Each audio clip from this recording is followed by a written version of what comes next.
June 5th edition of Colorado Inside Out Post-Game, a special web-exclusive production here on Channel 12.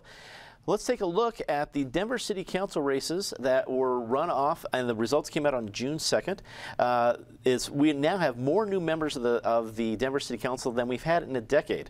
Winning the runoff elections were Wayne New in District 10, Stacy Gilmore in District 11, Jolene Clark in District 7, and Kevin Flynn in the tightest runoff race in District 2. Kevin Flynn also is an alum from this table. Patty Calhoun from Westward. The runoffs didn't make a whole lot of news headlines, but I think they'll make a big change when it comes to look at the impact of the council. There's a lot of new faces, 3 faces that at least campaigned on an anti-development point. What effect will all these new faces make in the city council? Well, and we also have a mayor who has said he won't run for another term. Now he may, but others are lobbying to run for mayor. So we're going to see a lot of action on council, and I think we'll see more challenges to the mayor. We'll certainly see more challenges to what a lot of people see as a rubber stamp for all development, and that's what we saw in several of these elections. In my district, District 1, where Susan Shepard, the incumbent, was ousted, that was clearly an anti-development vote. Whatever was the truth about Susan Shepard, that's what people saw her as pro-development. Wayne New's win over Anna Jones is also one where you can see people were anti the powers that be. I do want to congratulate the city council people who put in such a great, the people who have put in so many years, so much time. Charlie Brown just leaving after 14 years, and Dennis Gallagher, who is ending 44 years of public service, leaving after 8 years as the city auditor, did a fabulous job. They feted them last night at the Denver Art Museum, and there's so many people who give of their time for public service, and you really wonder, in retrospect, what they got out of it, because it's not money in that case. You're absolutely right about that one. David Copel from the Independence Institute and DU Law School. The city charter plans it out so that it's a pretty strong mayor government, and that means that Mayor Hancock still holds the power when it comes to big issues. But do you think this council is going to give him some fits on at least some issues? Probably not. Ideologically speaking, this is the least diverse city council that's ever existed in my lifetime. I know there may be some pros and cons on development, but if you think of sort of the broad general left-right political spectrum, the entire council is in a very narrow slice of that. So and which means you don't have, say, the people like Charlie Brown, a moderate Democrat, who would just sort of naturally, or Jeannie Fotz, a moderate Republican, who would sort of naturally come in with a skeptical attitude and start asking questions. I'd certainly say in the Kevin Flynn, John Kidd race, that was a great race because you really had 2 excellent candidates. The voters had good choices between 2 people, and people complain as, oh, I don't vote because it's just all negative ads and I hate both of them and I don't want to decide who I hate less, or what difference is my vote going to make? Well, in this race, which had fairly high turnout for a city council runoff, there were still only 7,000 people who voted, and it was a very tight turnout. So that's the kind of race where more people ought to learn and get involved and pick from one of 2 really strong choices. With Kevin's the one, of course, we all know best from his role here, and he's going to be in our Time Machine episode coming up soon. He knows Denver's history incredibly well. He's been a journalist who has covered a lot, and so he comes in with a very high knowledge base. What I'll be curious to see is if he follows in the footsteps of Dennis Gallagher, of taking that knowledge base and really applying it to be a watchdog. I will say, in following Kevin as a Rocky Mountain as journalist, and then after that in his career, he's been excessively credulous about big government, and so we'll see if he can turn on his watchdog instincts. Ed Sealer from the Denver Business Journal, as David brought up the race in District 2 with the runoff race with John Kidd and Kevin Flynn, I think if you ask both of them, were characterized by pretty positive campaigning. It was a tight race, what you had put out as the example for civic discourse. And then in District 10, you had a little bit different story with Wayne New and Anna Jones, different people getting involved.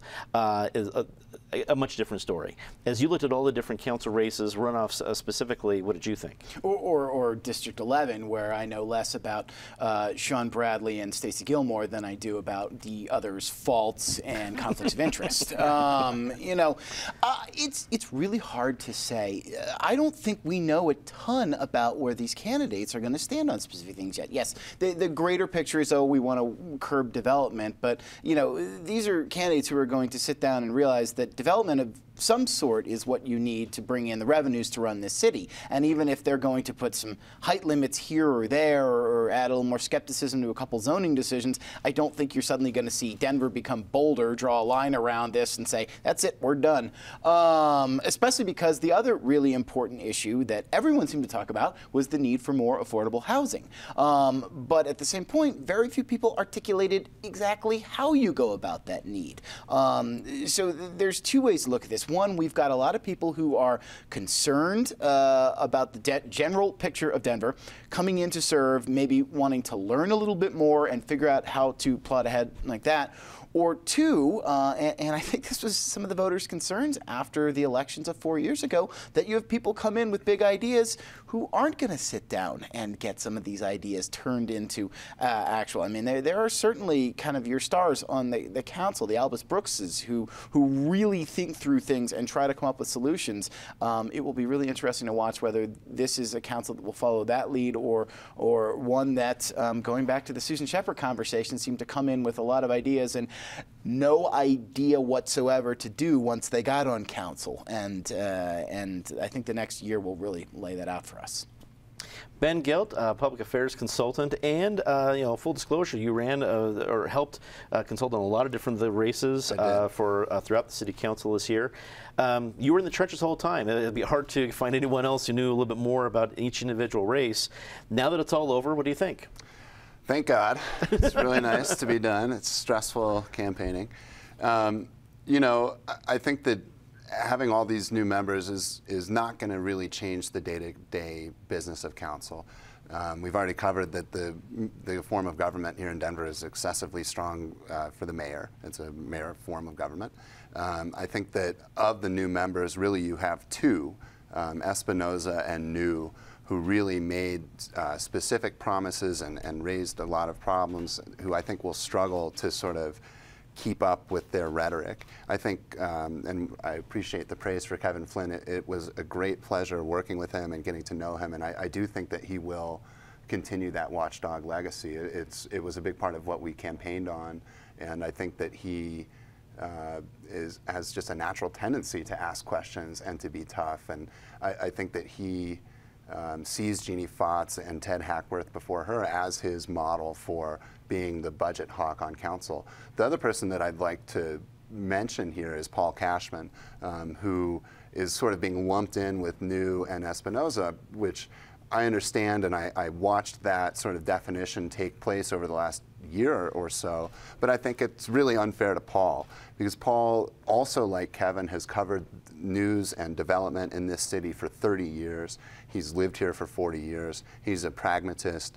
He wants to see compromise, and I think that he kind of got lumped into that other category because, and oftentimes in Denver, it's kind of like you're with us or you're against us. There's not often room for nuance, and I think Paul got pushed over to the other side. But I think that his voice will be, especially given Wayne New just eking out a victory over Anna Jones, I think Paul's voice becomes all the more important because those two are going to look to him to kind of go along, and I think he's going to say, hey, this is about, you know, participating and collaborating and working together and finding solutions, not saying no. The other thing that I think is really important to think about is, you know, development was really the driving issue around the city, and affordable housing was part of that, traffic, congestion, et cetera.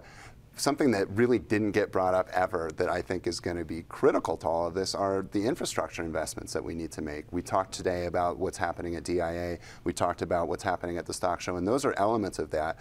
But until we do things to really strengthen the ability of Denverites and of visitors from either the region or from other parts of the world to move around this city without sitting in traffic, we're going to have big trouble. And my concern, frankly, particularly with New and Espinoza, is that they're so set against allowing growth and development that we're not going to even be able to broach some of this conversation about transit and infrastructure that's also going to cause massive construction and more congestion during the time that we build it out. But if we don't do it, Denver is going to rot and die, because that's what happens to cities that don't change.